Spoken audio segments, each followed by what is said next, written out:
Transcription number 402. 3, 2, 1, start. This statement is a brief report for the information of Parliament on my visits to the US in May 1964 and the USSR during August-September 1964. The object of my visit to the US was to secure material and financial assistance for the implementation of India's 5-year defense plan covering the period April 1964 to March 1969, to which I had made a reference during the debate on the demands for grants of the Defense Ministry in March 1964. There was also a long-standing invitation from the US Defense Secretary to visit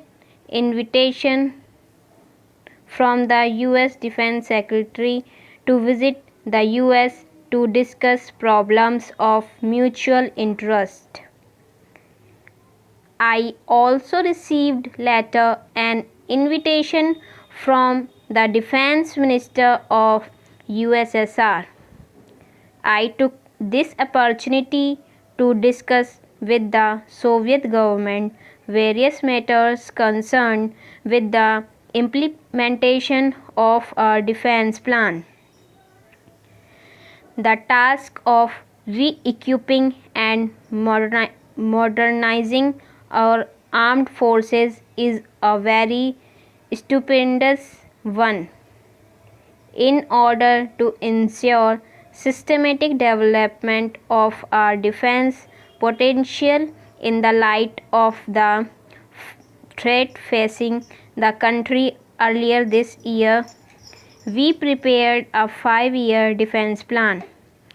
The programs of modernization of the defense forces and improvement of facilities for logistic support of the armed force would call for additional outlays on defense. The increase in terms of internal resources will be of the order of about 10-12% over the current level of defense expenditure. But the total requirement of foreign exchange for the defense plan has been assessed at about 3 times the normal allocations which can be made to defense from our own export earnings. The major constraint, therefore, which would affect the implementation of the defense plan is the availability of foreign exchange in time to meet the import requirements of the various constituents of the plan. As the economic development plans also require heavy investments of foreign exchange in order to ensure that the progress of India's economic development is not affected. It is necessary to secure assistance from friendly foreign countries for the implementation of the defense plan. I reached Washington on May 18, 1964 and had discussions with the US Secretary of Defense. I also had discussions with Secretary of State Mr. Dean Rusk. I also discussed the question of supply of high-performance fighter aircraft for the Indian Air Force, the need for which was established in exercise Shiksha held last year. The US authorities, while discussing supply of such aircraft, under the military assistant program pointed out the question of introducing another type of supersonic aircraft may have to be studied further. In the circumstances, no final decision was taken.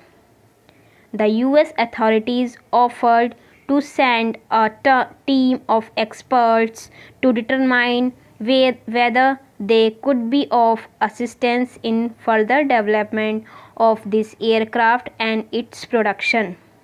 The team has since visited India and has submitted a report which is under examination. On the question of supply of naval vessels for replacing the overaged ships in our fleet, it was agreed that our requirements in this field should first be discussed with the British government.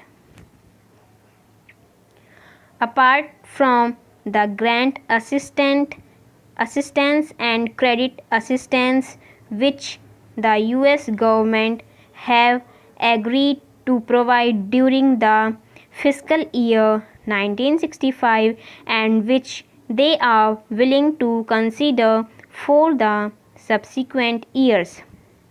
I attach considerable importance to the fact that the need for strengthening the defense production base in India has been fully recognized by the US authorities, and a substantial portion of the credits already offered will be utilized for modernization of the Indian ordnance factories. During my stay, I visited a number of defense installation and training establishments in the US. On hearing of the sudden passing away of Mr. Jawaharlal Nehru, I cut short my visit in the US and returned to India on May 28, 1964. A meeting with President Johnson scheduled for May 28, 1964 could not take place. As honorable members are aware, we had concluded an agreement in 1962 with the Soviet Union for stabilizing production of MiG-21 fighter aircraft. While we have proceeded with civil works and preparation of project reports, it was found that there were several important fields not covered by the original agreement, in which, without additional Soviet assistance, it would not be possible to establish early production of the aircraft. It was also our intention to explore possibilities of securing assistance in respect of certain other equipments included in the plan. I reached Moscow on August 28, 1964. I had discussions with the Soviet Defense Minister and senior members of the State Committee for Foreign Economic Relations. I had also discussions with the chairman, Mr. Khrushchev. These discussions were most cordial.